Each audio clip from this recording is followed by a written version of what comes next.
be Barmore from Arizona. Hey, I couldn't find the welcome name. to the Mrs. R Relevant Daily Draft Podcast. It's Caden's first podcast with us. I think it's Jake's second.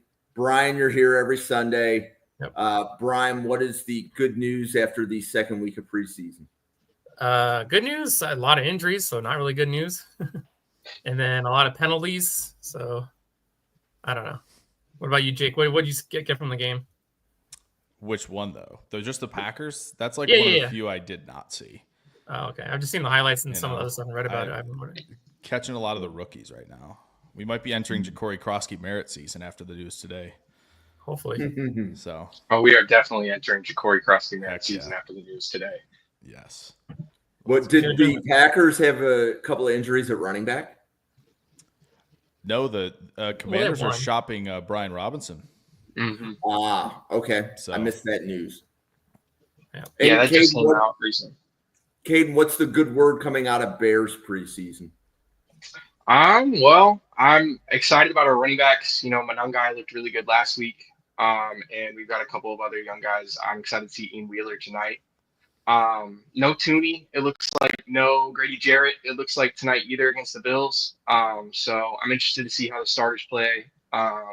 We'll see how Caleb looks. I know everyone's going to have their opinions and thoughts on how Caleb's going to look tonight, good or bad. So I'm just ready for it to be, here and see how the starters perform and everything. Okay, so we are here to discuss the top 15 tight end boards for Caden, Jake, and Brian.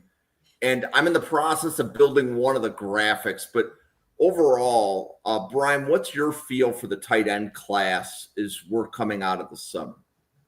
I mean, it's not a great class. Of course, we've had a couple. Well, the 2023 class was really good, of course, and then or 2024 class, whatever it was really good. This last year was okay. This one is.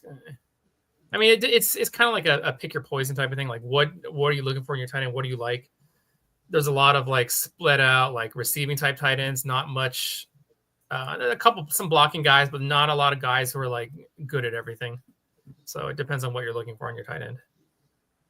And Jake, how about you? What's your feel for the tight end class? Yeah, a lot of when you get the names in there that are like near the top of the consensus board and all that, a lot of guys who just catch the football. Don't love that based on where the league is going right now. There's a reason that Loveland and Warren were top 15 picks. Like, they can do both, and their respective teams expect them to do both.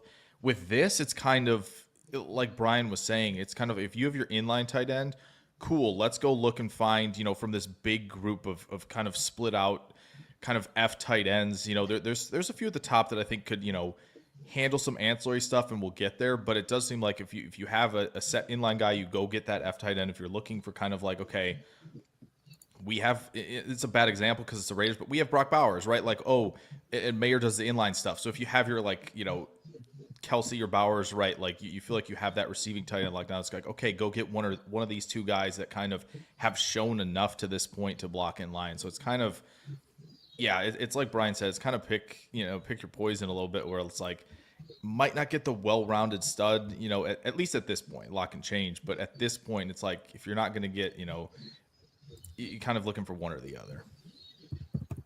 Caden, how about you? What is your feel for the tight end class?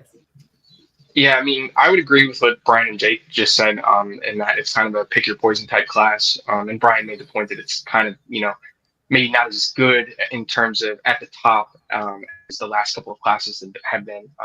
I'm optimistic that a couple of, these kind of F tight ends at least display enough, physicality and like aggression to become better blockers. And a lot of them at least get to the second level quick enough to, be kind of a force there as well. Even if they're not necessarily, the strongest guys on the planet, they're at least able to put their bodies on the line, and they're big and they're thick. I love the fact that there's a lot of F tight ends, personally, just because I think that as the league kind of transitions to a lot more big slot alignments, we can see a lot of these guys being used as that kind of big receiver in the slot area. There's a couple of guys specifically that I'm thinking about when I bring that up, but I think that it gives you that opportunity. And then if you are looking for a blocker, there's one guy that comes to mind, but you're going to be hard pressed to kind of find a really, really, you know, incredible blocker in this draft class. Just a like blocking tight end. There's not really that many that exist. You've got your kind of all around guys that can do a little bit of everything and not do a lot of it all well. And then you've got your guys that are, you know, more receiving and kind of, you know, rely on their athleticism to be, you know, people in the receiving game. Yeah, we did a tight end podcast a few weeks ago, and Max was on. And one of the things that he was pointing out about the F tight ends is that if you're going to be a slot-only tight end, you have to exceed the production of a slot receiver. Do either of you have an opinion on that take? I would agree. I think at least match it at the very least, because, you know, you're sacrificing the quick, athletic, you know, ability of these, you know, usually smaller, quicker, and more physical slot receivers, and you know, getting that to this larger, slower mover, you know, these guys that aren't always able to create separation in the same way that these slot receivers are. So I think that you have to be well-rounded enough in terms of, you know, route running to create that separation while also being a better blocker than those smaller slot receivers. So I think you have to be both a really good receiver and still a quality tight end to be that big slot. And it is tough. It is tough as a tight end to kind of slide into that slot position and have the, you know, athleticism and the separation ability to excel there. But I think as teams are more and more willing to move, you know, these kind of tweener tight ends into that position, we may see more success and kind of that, you know, everything kind of come back. Brian, how about you? What's your thought on that? The value of an F tight end relative to a slot wide receiver? Yeah, kind of the same thing as Caden's saying. Like, it just, I mean, as long as they don't have to necessarily, exceed the production of the slot tight end or slot receiver, as long as they can kind of match it, because, you know, it is changing your offense to where, you know, you're losing that speed out of the slot. You know, you got the bigger guy in there who's depends on those tight ends. Sometimes they're faster than the linebackers. Sometimes they're not. Depends. So it just really, but it can create matchup issues if they are fast and they are quick. It can create matchup issues with, you know, the linebackers, because obviously they're too fast for the linebackers and they're too big for the safeties. So it's kind of, but those guys are hard to find. Those guys usually go in like the first round, second round, stuff like that. So, yeah, you just got to be careful with who you're putting there and what you're doing, what you're sacrificing versus what you're gaining. So, like, is it going to be a net positive for your offense, or is it going to be a net negative to your offense, basically? Yeah, and the moral of the story that I heard from Max was, if you're a tight end, you want to be an effective inline blocker. And the example he actually used was Dalton Kincaid, and that kind of resonates being a Bills fan, because if Dalton Kincaid isn't a matchup problem, what's the value of putting him on the field? Right? Like, because meaning you can get more downfield production from a slot wide receiver. So I thought that was an interesting perspective from him. Jake, do you have any thoughts on that? Yeah, I mean, I think you kind of I think it's a perfect example. I knew coming in that we were probably going to talk about Dalton Kincaid because of this exact thing that's going on. Like, you have Puka Nacua. I think Jack Besh might do a little bit of this in Vegas. I do think Isaac Tesla is probably going to be a part of what's going to happen in Detroit when they do this, where these bigger guys who are smooth, fluid, but also sharper than some of these F tight ends, because they can get open a little bit easier, but also they've bought in.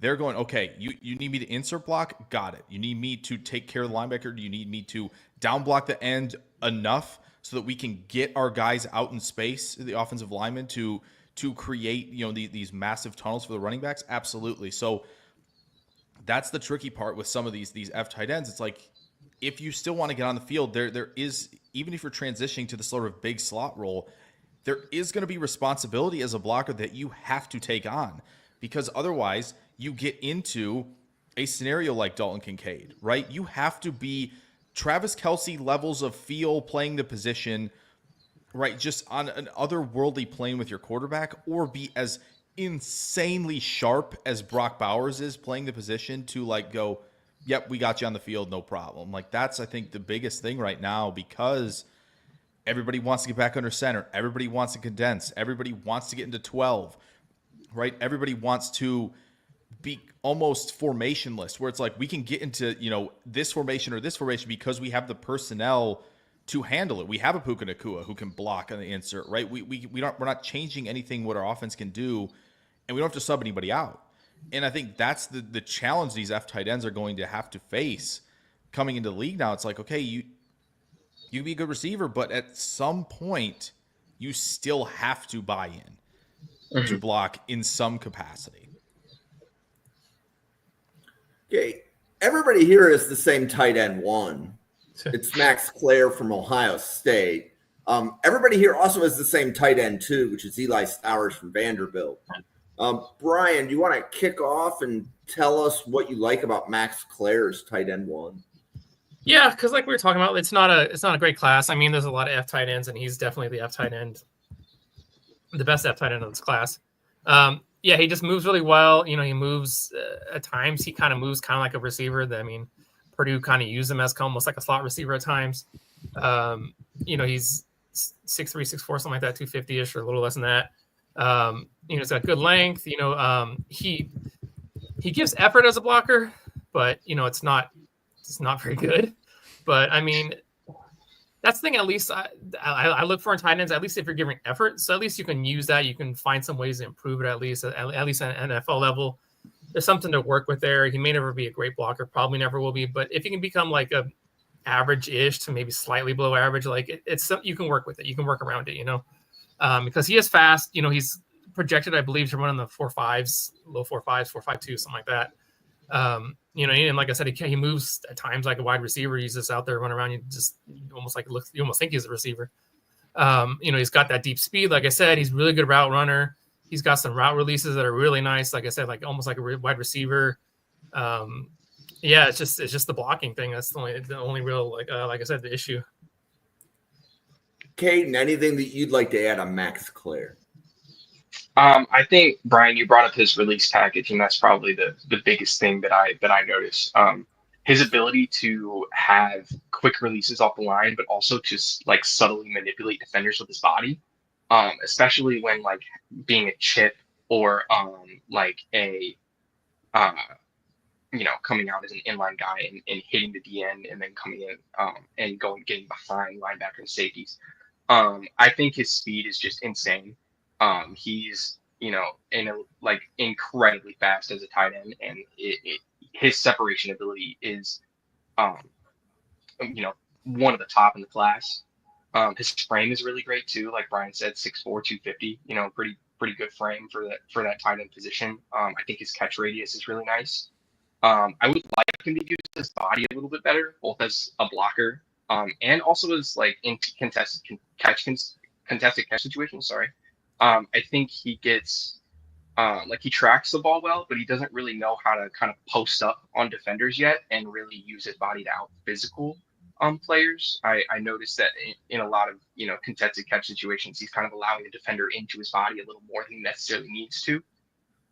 But I just think overall he's a really good player. The blocking is gonna have to come a certain way. It's gonna have to grow as he continues to grow in the league. But you mentioned his willingness. He at least tries. There's effort there, and I think that you get him into an NFL strength program, he at the very least can move some people a bit. Get him the ability to open up rushing lanes for for the running back.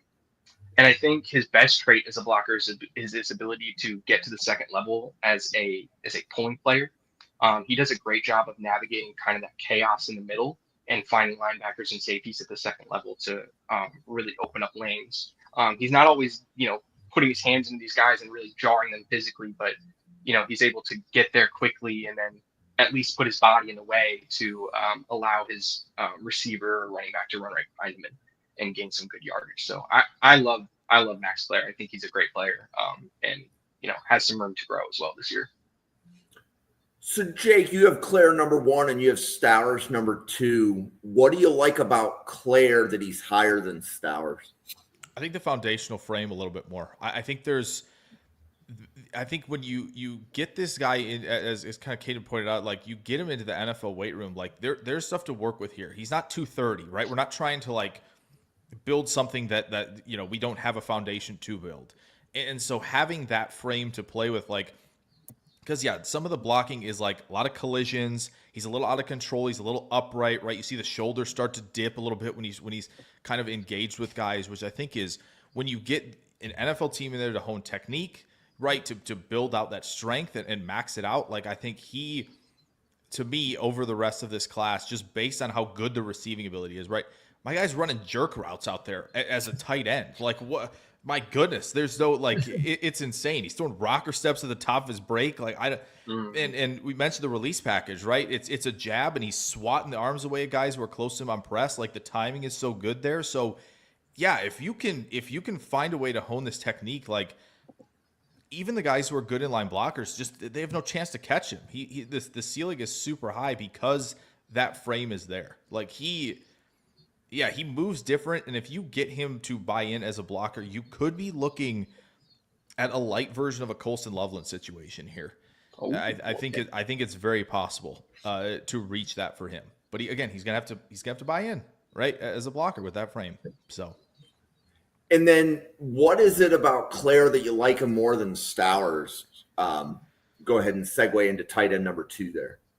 Yeah, I think with Stowers, it's just more of you see how like smooth he is, right? And Purdue is kind of like, nah, we need you as a receiver, right? We can't be using you as much as an inline player. I just think like with Stowers though, when you talk about fluid movers, like they're getting him the ball as quickly as possible, right? They're giving him a chance to sprint down the field on some of those kind of wheel action off of the flat. Like he moves so well. He's such a good curvilinear mover where he can weave in and out.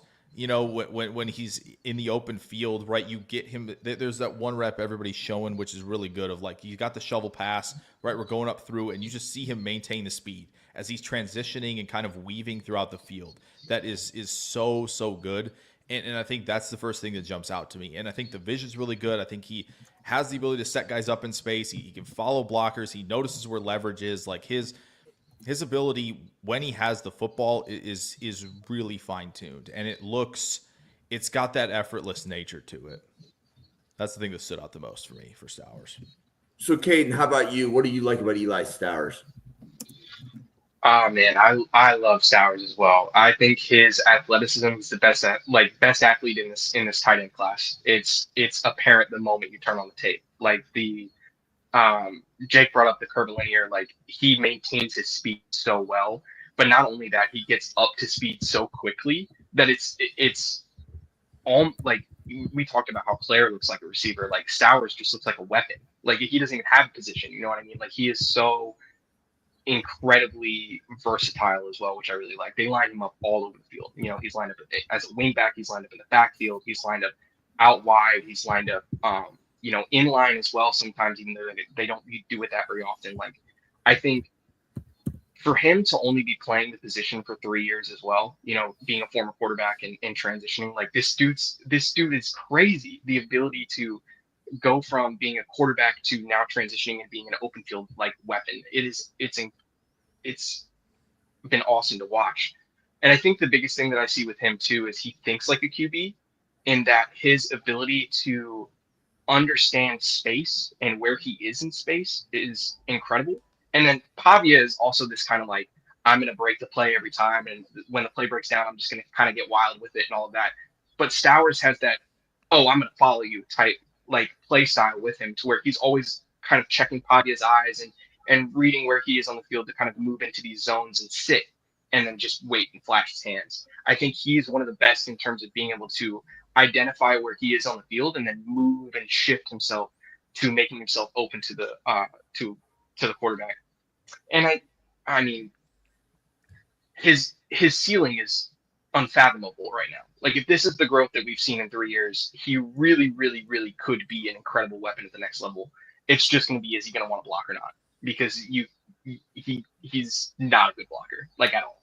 And I don't see much effort either. I see the ability to kind of like get in the way, as with a lot of these tight ends that we'll talk about, but he's not putting in like, he's not getting his hands in and being really physical with these players. He's kind of just leading them up the field or kind of running with them with his hands on them.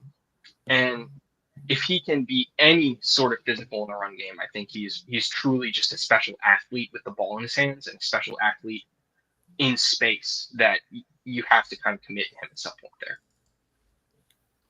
Okay, so Brian, tell us about Stowers, and then also explain why you have Stowers rated higher than Jolie, who is your number 3 tight end. Yeah, I think Caden covered a lot of it already, but yeah, like he's a former quarterback, so like he still has room to grow. We have actually have official measurements on him: 6'3.5", 240, 32 3/4 inch arm. So he's got good length, good size, good measurements. You like to obviously see him add a little bit of weight, but at least he's got at least the frame to get a little bit bigger.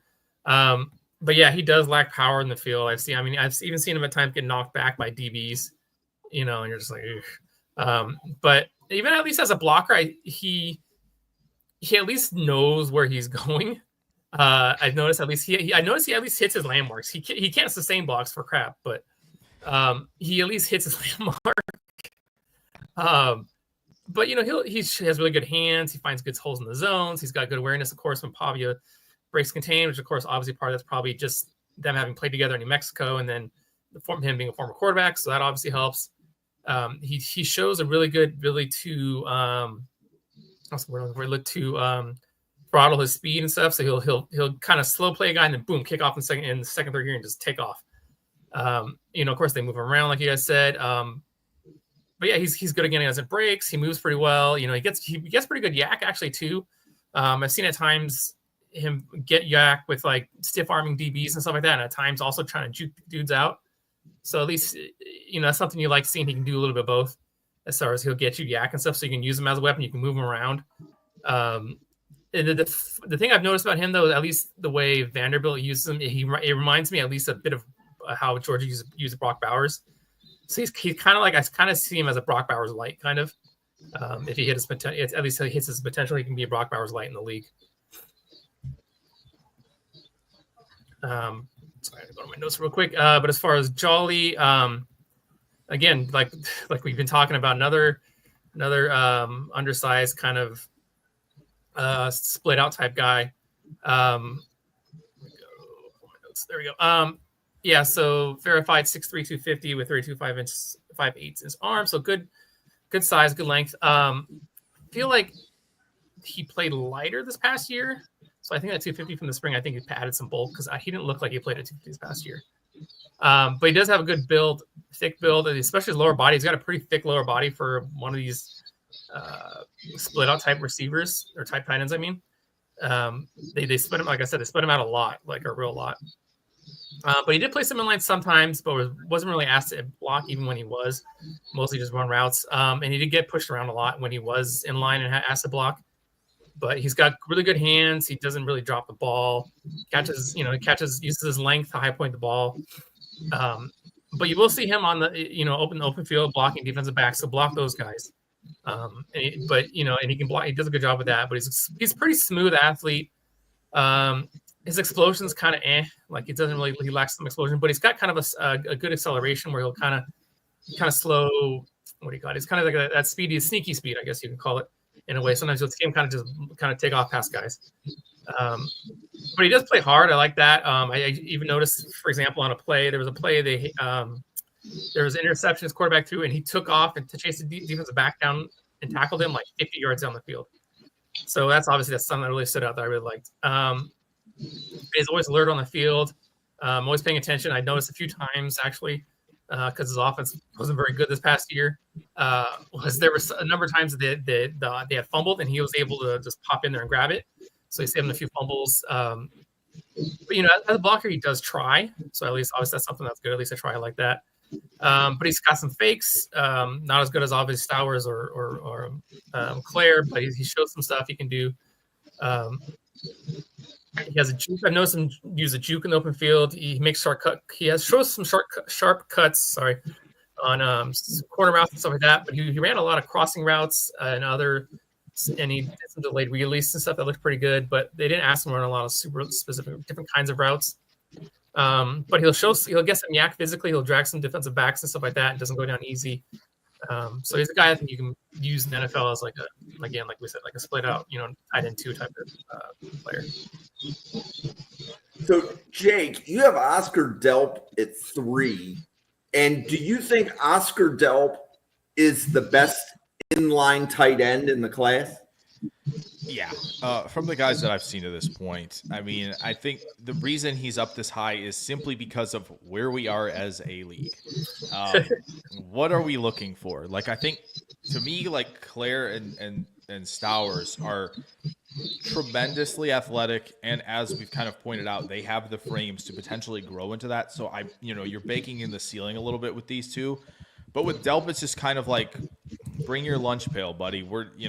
You let me get into motion out in space, and I'm going to go hunt people down. Like DBs, I'm going to hunt people down. I'm going to take on defensive ends. He did a great job against kind of the Mississippi guys. He's kind of what you're looking for if you already have your Brock Bowers or Travis Kelce. Like, just give me something, in the running game that could help us out. I think he's a good linear mover, right? He's not a sharp kind of guy that's quick in and out of breaks or anything like that. You can kind of see him struggle to reaccelerate when he's trying to run in or out breakers, and I think that's kind of the struggle with him. But tremendous linear mover. I think he can get up to speed pretty quickly when he's kind of working on that release stuff up the seam. And I do think, like, when you look at the catch point, pretty solid concentration there, but also does a good job of sort of giving himself a little space, right? Using his the physical demeanor and the play strength he has to kind of give himself just a little bit of inch of space. And again, is the ceiling super high? No, but teams would be looking for a player like Oscar Delp? Yeah, probably, because of where we are as a league. So I think he can. I saw someone throw out Tucker Kraft as a comp potentially early for him, which is like, yeah, good blocker, linear mover, not as sharp, in terms of the in-out breaking stuff, but can kind of get there. I'm not all the way there with that, but I do think like there are some similarities. Caden, I loved seeing Joe Reuter so high. So just to give everybody a little bit of background, if you go to the Draft Professor YouTube, there's a tight end playlist. So any podcast that we cover tight ends on is added to the playlist. And there's a group of draft professors that are building a board. So they haven't really done a lot of summer scouting. So when we chose like 5 tight ends to watch, Joe Reuter was one of the 5, and they really liked him. So the 3 guys on that podcast really liked him. It's refreshing to see Caden with Reuter that high. What do you like about Joe Reuter, Caden? So I think it's really interesting that I'm going to have many of the same points that Jake just had about Delp, about Joe Reuter, which is really funny. I think he is that kind of all-around tight end that this class lacks. He's not really a top-tier player at any particular category. He's a good athlete. He's a fine blocker. I don't really think he's a good blocker, but he's better than a lot of the guys in this class. And his size and his density brings a lot more to the table. In the same way that I was talking about Claire's frame, and you get him into an NFL weight room. Reuter's got 10 more pounds and looks just absolutely rocked up too. So I can see him coming into the league and adding on a couple more pounds of strength and being able to really be at least effective as a blocker. What I really liked as well out of Reuter was his size and movement skills in the slot. We're talking about F tight ends today a ton. Reuter showed the ability to really be both inline and kind of this F kind of move tight end, to where he's quick enough to get in and out of breaks to challenge DBs and linebackers as a route runner. And he's big enough that he can also just win physically if he doesn't really, win athletically. I loved his game. I think he's savvy. I think he gets to his, like, as a blocker, he gets to his landmarks quickly. He, is physical. He's not always winning with strength, but at the very least is displaying effort and is shooting his hands quickly. And yeah, I think my experience watching him was just like, oh, he's good at everything. Like, he's not really great at any one thing, but he's just a solid, reliable tight end that I think, in the same way that it was like, just bring a lunch pail and let's go with Delp, it's the same thing with Royer. It's like, he's going to clock in. He's going to, have a nice couple catches in the flat. He's going to block well. He's going to play well, play hard, and he's going to, look big while doing it as well. So I was a big fan of his game and think that, he fits into that mold that teams are looking for at a tight end now. Okay. Thank you. Brian, your next tight end is RJ Maryland from SMU. What do you like about RJ Maryland? Yeah. Again, like we said, another split out type guy. So he's the son of former NFL defensive lineman Russell Maryland. I've been watching him actually since his redshirt freshman year. Sorry. He popped out on film on over a couple games, so I've been keeping an eye on him since then. But yeah, so we have actually verified measurements on him, 6'3", 224 with 32-inch arms. I was talking to a guy who used to work for SMU. He thinks that the 224 is just because he just tore his ACL, I want to say January, December, something like that. Or no, at the end of the season, yeah. At the end of the season. So he thinks that the lower weight is from that. Because if you watch him on film, he looks a lot bigger than that. He looks like he's like 235, 240, something like that. So I think his playing weight's probably around 235, 240. But yeah, so he's, again, by SMU, he was used all over inline, split out, like in an H-back type of stuff. They even used him on some tight end type screens. They even sometimes, I don't know why, but they'd split him all the way out to like the very far outside, like a wide receiver. And I was like, why? He's not a wide receiver. But but they would even scheme some touches for him, which is like nice. You like to see him. They want to get him the ball in his hands and see him do some stuff on the open field. He has some technical stuff he still needs to work on. He comes off the line a little too high. His blocking, of course, his blocking technique is okay, but again, it's just that strength in the bulk and is just not there. But again, he can block those third level players like the safeties and the corners. He does have a little bit of a wiggle in him with the ball in his hands. He can get some yards out of the catch. But again, his blocking needs to get better. A lot of times he's kind of, when he's blocking, trying to grab guys from the outside, which I'm like, he's going to call for holding for that. So he needs to bring his hands more inside. He doesn't have a lot of explosive off the line, but he has that kind of sneaky speed where he'll kind of stretch the seam. He'll kind of pull some guys towards him and stuff. He'll run past some safeties if they're not paying attention. But I think he was playing injured actually this past year because he had like a hitch in his gait. Sometimes looked weird. But again, he has really good hands. Doesn't really drop the ball. He had a pretty impressive, actually, if you go back and watch the Louisville film, he had an impressive one-handed catch in that game. But he transitions really well quickly from running his routes to once he catches the ball to running with the ball. He's really quick transition with that. And showing flashes of being an okay blocker. But, again, like I said, he needs to improve a lot of stuff with that and use his length more. He's got good length, but he doesn't use it sometimes. But, he's got actually looked really good on some back shoulder throws. They showed him back shoulder throws, and you usually don't see that a super lot with tight ends. But, it's obviously something they could use to take a NFL team to take advantage of. He'll get yards after catch. Like I said, he'll even run over some DBs. He's willing to go over the middle, take big hits. Even though he's not a huge guy. He does have some route releases, like stutter steps and fakes mostly. Not a super lot, but he's got some stuff at least. But again, he lacks some explosiveness when he's changing direction, so he's kind of more linear. But he'll throw crackback blocks, knock some guys down and stuff like that. So and he'll work to get himself open on scramble plays, and the quarterback is scrambling. He'll work to get himself in front of the quarterback so the quarterback can have an option to throw the ball to him. But sometimes still he seems unsure where to go sometimes. So it's just, again, he needs a little more work just rounding off all the stuff. He's got a big catch radius though to snatch the ball out of the air. So I think he's got a guy that could, if he comes in healthy this year and gets his weight back up and stuff, he could sneak up the boards. Okay. So Jake, your fourth tight end is Kenyon Sadiq from Oregon. And the interesting thing, like, as I'm looking at the three boards for all of you, three of your top 5 tight ends are the same. Claire, Stowers, Sadiq made all 3 of your top 5 lists. Jake, you have Sadiq at number 4. What do you like about him? I think there's so much untapped potential here from both phases. When you see like a lot of what, Sadiq got in terms of receiving this last year, it's kind of like, oh yeah, let's give him some screens. Let's let him run up the seam, right? Let's let him run a wheel route and leap over a guy in the secondary, which was very cool.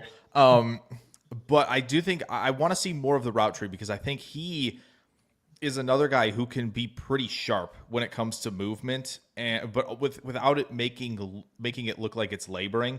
And I think that's really, really key for him because another guy who can dominate after the catch, right? Good vision, really smooth, right? Can accelerate, can stop on a dime. And obviously, if somebody tries to go low, he'll just hurdle him. But also you see him like in camp making leaping grabs. Like I think he's sudden, abrupt, and explosive. And I think all of that can kind of translate into being a really good receiving tight end. Now, there are some reps from this last year as well where he is low man against the defensive end, digging him out on toss plays. Boy, if we make that consistent on top of a full route tree, to the moon. To the moon. Michigan game, Texas game, not Texas. Is that what I meant? Not what I meant.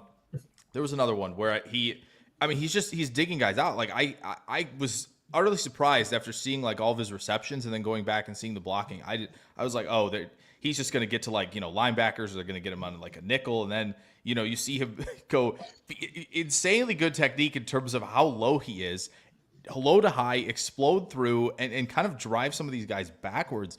So another guy where I'm like, man, this is, we get a full season of like him doing all of this and sharpening up, what I assume will be a more fruitful route tree this year. Like, boy, sleeping giant that I think we all kind of know at this point. But I think, it's there. It can happen in an instant.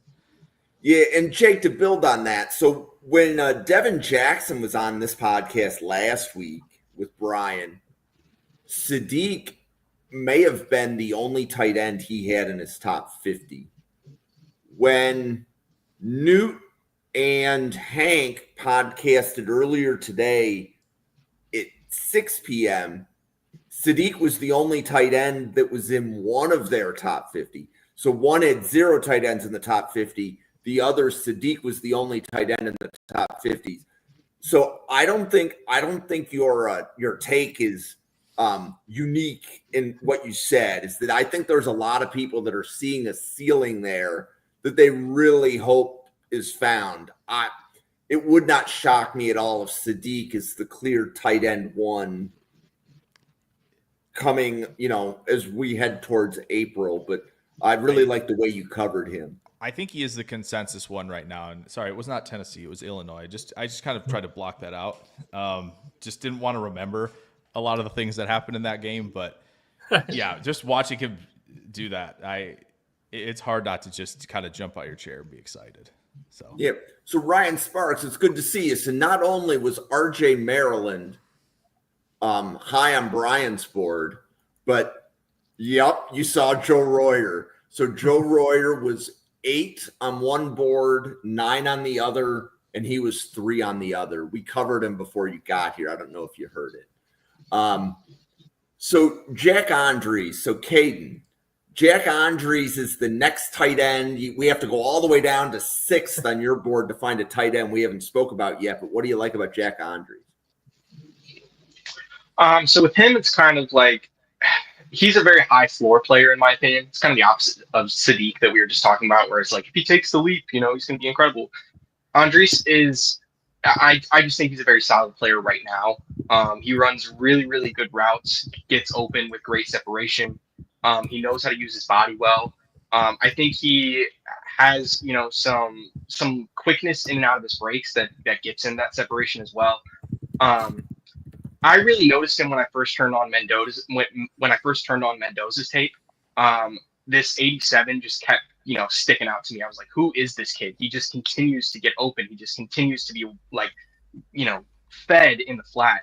And I think one of his best traits is his ability to take those, outlet passes in the flat and then just turn the corner and go for 10, 15 yards. He's not the fastest guy in the field, you know what I mean? But he's a good enough athlete turning the corner that he's going to accelerate to full speed and then end up getting, a first down.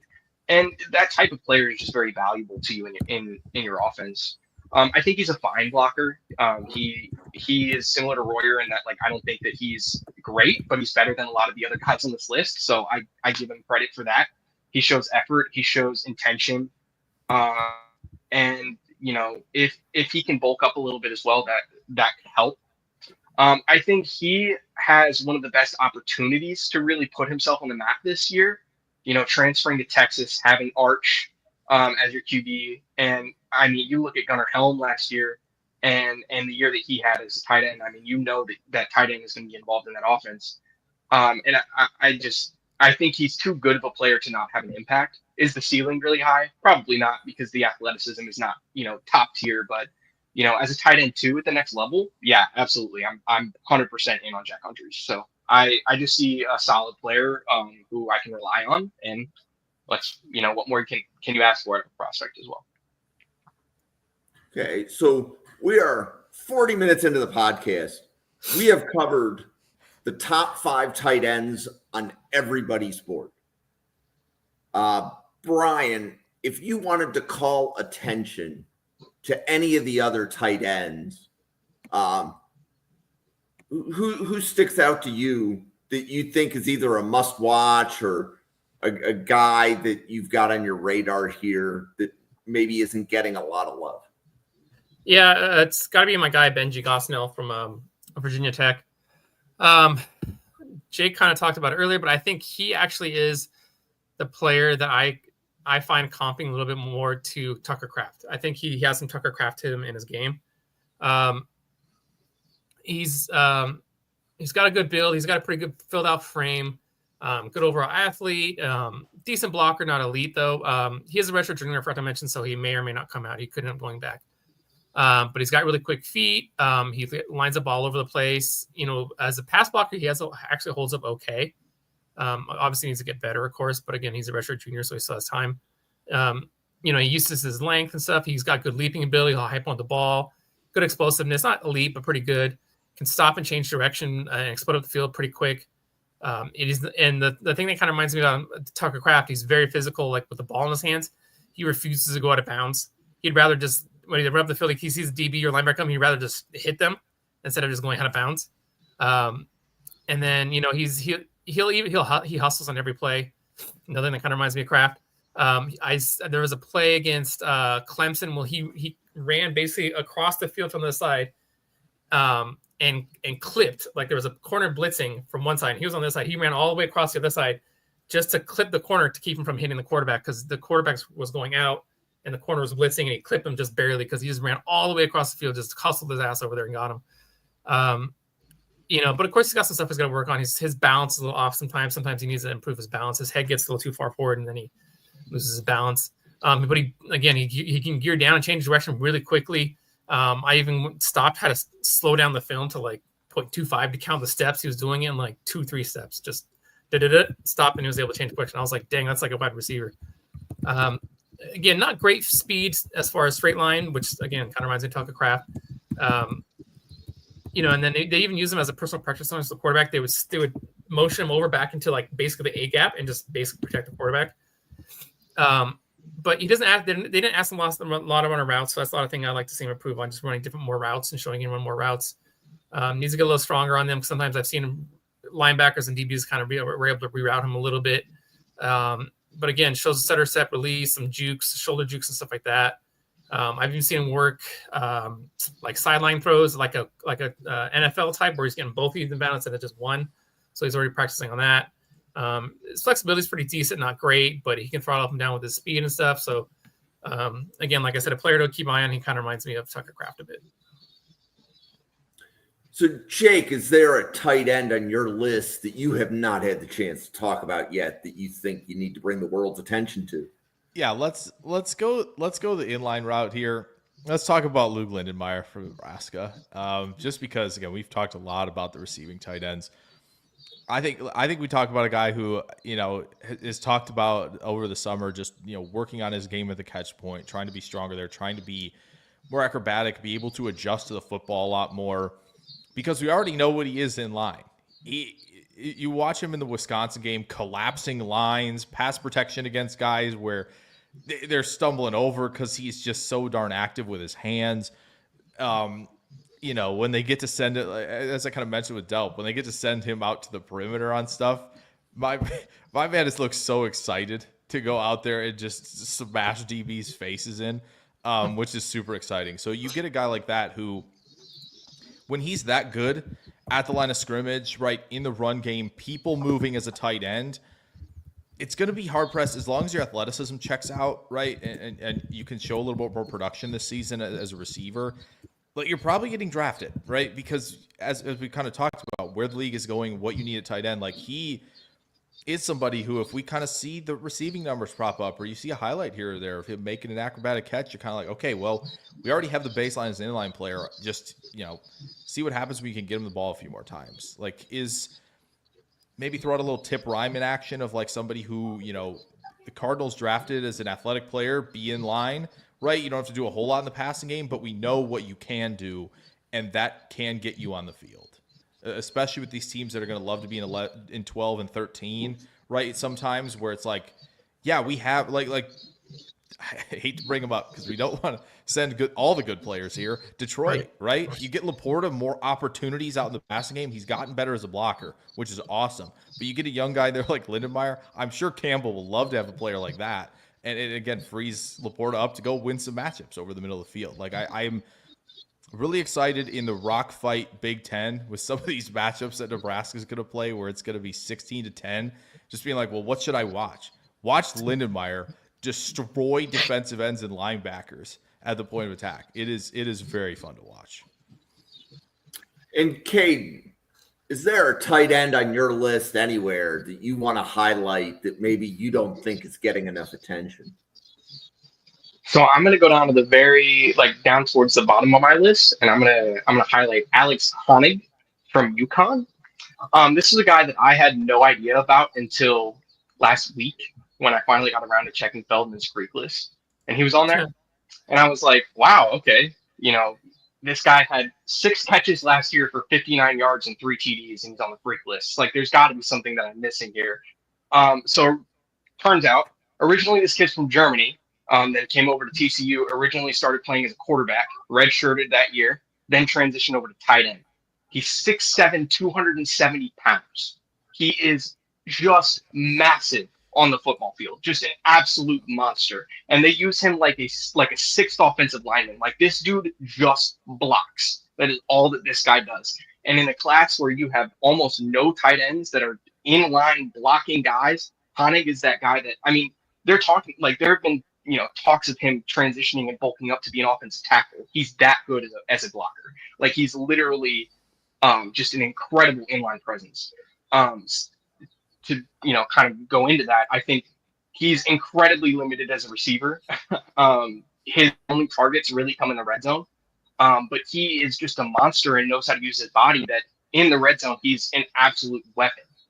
You get inside 15 yards and you're just able to throw this guy up like in the middle of the field seam. There he goes, boom. It's over. Contested catches and everything in the red zone. But the blocking is so good. I mean, you've got the ability to handle one guy, transition him off, then pass off and come back around. There was a play where he's handling a defensive end, then the tackle shifts over right as another linebacker is coming into the A gap, and he laterally kicks himself over and gets one hand on the linebacker that frees up the quarterback to run to the right and throw for like a 10-yard gain. It's fantastic. And even as a pass blocker, like, they'll bring him in and keep him as a sixth blocker in pass blocking. This dude can pass set. Like, it's incredible the amount. Like, he's really, really good as a blocker. And I think, with a class that just lacks that like elite blocking guy, he has a real chance to make a name for himself if he can even put up like red zone numbers like he did last season. If he just has a couple of nice catches in the red zone, I mean, we just saw a guy last year in Caleb Lohner who had like 5 catches total in his entire career, and they were just in the red zone. And I was just watching him play preseason football last night. So there's a total, place for Alex Honnold in the league. It's just going to be, can he continue to, learn the nuances of the position that's not just, I'm going to block the guy in front of me? Can he, develop as a route runner? Can he develop as a second level blocker and not just a guy that can handle, the player in front of him? I see lots and lots of flashes of this guy really being able to be a successful NFL tight end just as a blocking tight end. And it excites me for the physical tools he has as well. I like how your energy went up like 3 notches when you got to talk about him. That was really cool, Caden. I know I'm watching later.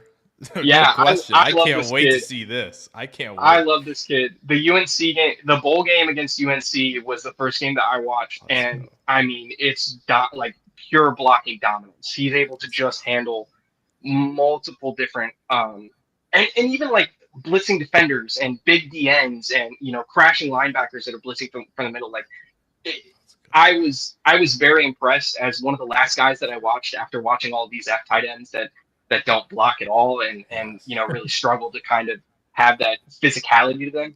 Honnold is not that at all. So it was a welcome change. Well, Caden and Jake, this is why I think summer scouting is so fun, because it's very difficult to have eyes on everyone this early. So like Jake, you hear Caden talking about something and you're like, I want to go watch him next. And we were even doing some of that in the last podcast that we did 2 hours ago as well, where there were even some players in one person's top 50 that somebody else hasn't watched yet, kind of thing. So I absolutely love that this aspect of the community where we're propping up guys that you guys have watched and other people are saying, hey, I want to go watch him. So Jake, I would love to know like what you think. So, make a tweet, tag me in it. Let me know what you think. Yeah. But we can definitely give some players some PR in that regard too.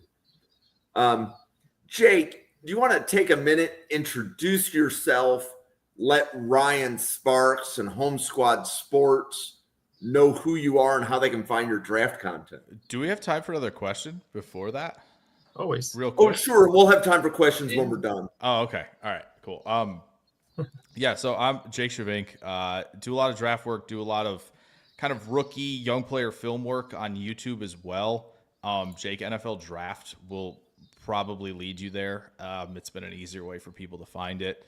So, yeah, working through a lot of stuff there. We're working through, stuff on the first-year guys from last year, Pearsall, Bowers, Irving, a lot of that stuff just to see what's, could they break out, all that stuff. And then obviously doing work on the draft as well. So right on Substack, at Jake NFL Draft on Twitter, you can find all those links there to check that out. Kate? Yeah, my name's Caden Wren. I've slowly but surely gotten into this over the last couple of months, trying to slowly but surely build myself as some sort of draft, having a draft platform. I've loved the draft for as long as I can remember. I've been doing mock drafts since I was 9 years old. Being a Bears fan, I've seen a lot of bad teams, and I like to, try and do my best to see what puzzles can be, what pieces can fit into the overall puzzle, and that's what's kind of led me down, this. Yeah, you can find. I post mainly about the Bears, but I also am slowly but surely posting a lot of NFL draft content on my Twitter, which is just @RenCaden or @Ren_Caden. I talk, pretty casually about the draft, talk about the Bears a lot, and slowly but surely I'm kind of building, being a draft content creator at the end of the day. So, well, welcome. Like for your first podcast, you're like knocking this one out of the park. So thank you so much for coming on. Yep. Yeah. Well, Brian. Yeah, of course, as always, you can find me on Twitter, bmoffyNFL. Of course, you can find me here every Sunday. I mostly post draft stuff and a little bit of Packer stuff. With the college football season starting, I'll start posting more college football stuff. I actually just created a Substack, so I'm gonna start posting articles there. It'll mostly be college football stuff and draft stuff and a little bit of Packers stuff. I'll tell you about it later, Jake. I actually just got an idea for a Packers article I want to write. Might get some people mad, but we'll see. So you can always find me there, of course, Substack, BMoffy. Then here every Sunday, like I said, and then Twitter posting clips I'll post prospect clips, breakdowns, and stuff like that on Twitter as well. Yeah. So definitely give Ryan Sparks a follow. So Draft of the Future is the name of Ryan Sparks' podcast. Ryan has been a guest on this show probably 4 or 5 times.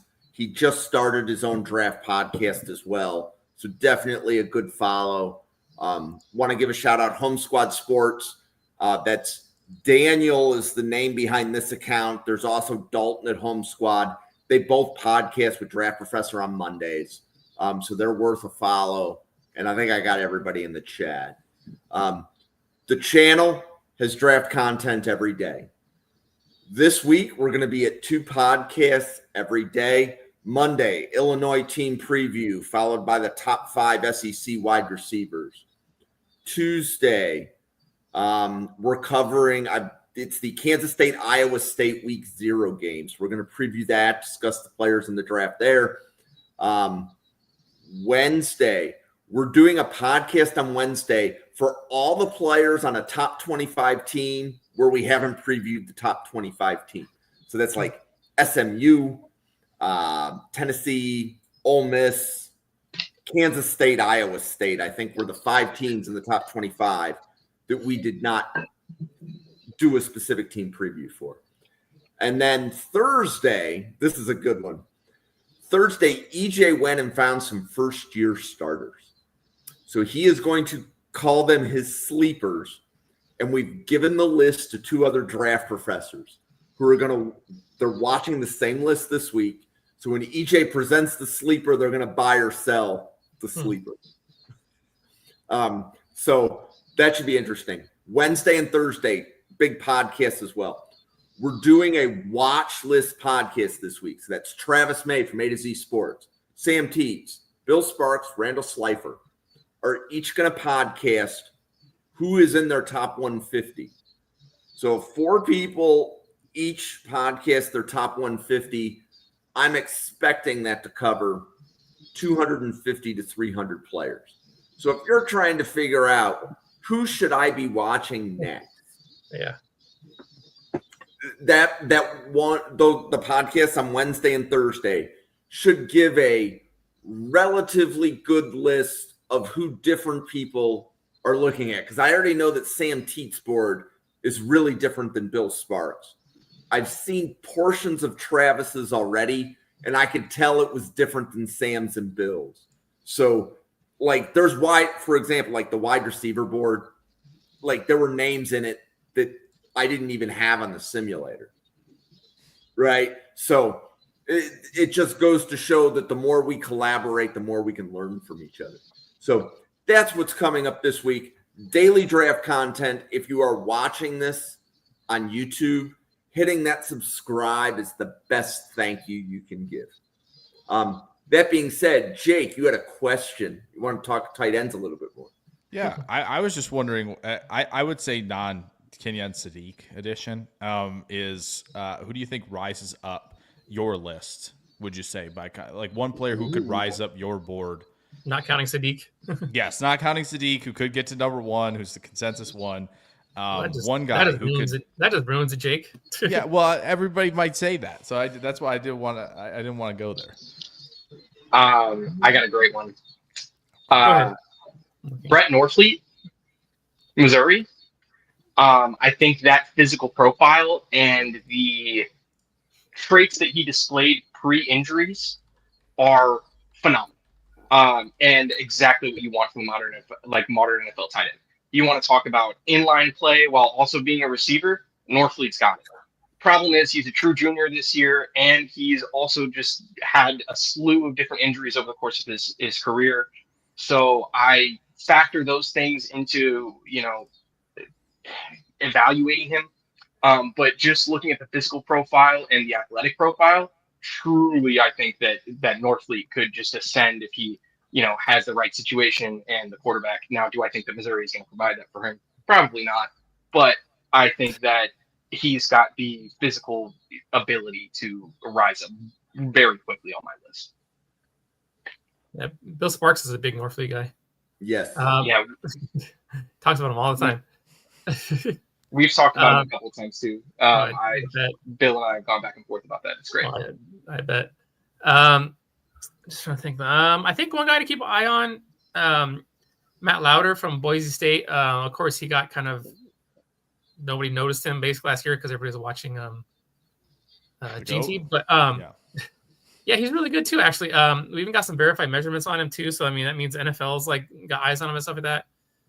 Just a solid all around dude. I think he could move up the boards if with GT not there anymore. If he becomes like the primary target, so to speak, and they try and do some stuff. I mean, he had over 600 yards last year and 7 touchdowns. He caught 7 touchdowns. Sorry, with GT rushing for over 2,000 yards and all that, the numbers he still caught 7 touchdowns. That's pretty impressive.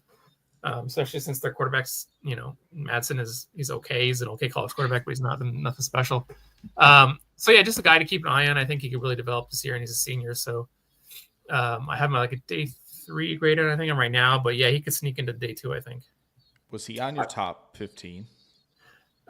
He was just outside of it. He was at 16. Is there anyone in your top 15 that I could move up? That you could think about moving up? Sadiq. Okay. Well, so I've got 2. I've got 2, but the only person who has him on their board is Caden. So Lawson Lucky from Georgia. Oh, okay. Likely has a higher ceiling than Delp. But there's also a good chance that Lucky is not in this draft class, right? He's probably going to go back. But I would say Lucky, and then the player right after Lucky, all of you have Jack Velling as either 14 or 15. So what I like about Velling is that he has Aiden Childs as his quarterback. So if we look at this list, Andres has a really good quarterback. Mm-hmm. Sadiq has a really good quarterback. Hopefully. And then the next best quarterback of anybody on this list is Jack Velling. Mm. Right? Like, does anybody have a quarterback higher than those 3 for any of the teams? Depends on what. Well, I mean, Arch Manning, technically. I guess. Yeah. Technically. I was going to say Simmons at Ole Miss too for Haas. I've heard great things coming from Simmons. He's been. I'm wary just because first-year starters in the SEC always scare me, but I've heard a lot of noise coming out of Ole Miss that dude's the truth. And I didn't even get to talk about Luke Haas, but I think one of the things that he was open all the time, and Taylor Green just does not throw on the football. So I think now with a guy that hopefully will be a bit of a better pocket passer, he could also rise a bit on my list. I mean, I saw him open constantly, and Taylor Green is running backwards in the backfield and trying to make something happen instead of just taking the easy 5 yards. So he's another guy for me as well, just based off of QB play, like you're kind of saying, Jim, that could rise up high for me. Yeah. So Brian, do you have eyes on Chayman Medier? How well did I do on the name? No, he's not in my database. Okay. So I haven't checked him out yet. And actually, on the quarterback thing, I actually kind of like Sorsby at Cincinnati. Oh yeah. Sorsby is nice. For Royer. Yeah, I mean, he probably doesn't come out because he's a redshirt junior, but I like him. Maybe. Okay. Any other? Oh yeah, and Ryan's a Bearcat, so Ryan's always feeding like. It doesn't matter what podcast. Have we watched the UC player at the position that the podcast is? Even if the offensive linemen have undraftable grades, he still wants everybody to watch them. Got to. They're the big. Actually, one more guy actually to mention is a little bit further down my board because I think he had some injuries this past year and he didn't play as well. But Benjamin Brahmer from Iowa State, that guy, he kind of flashed as I think it was as a freshman, if I remember right. Yeah, he's going to be a junior. Yeah. He's really flashed as a freshman this past year. He has some struggles, but he's a big dude, 6'7", 250. moves pretty well for his size. Can catch the ball pretty well, stuff like that. So that's another guy to keep an eye on. So I was surprised. Is it Michael Trigg from Baylor was not on anybody's list?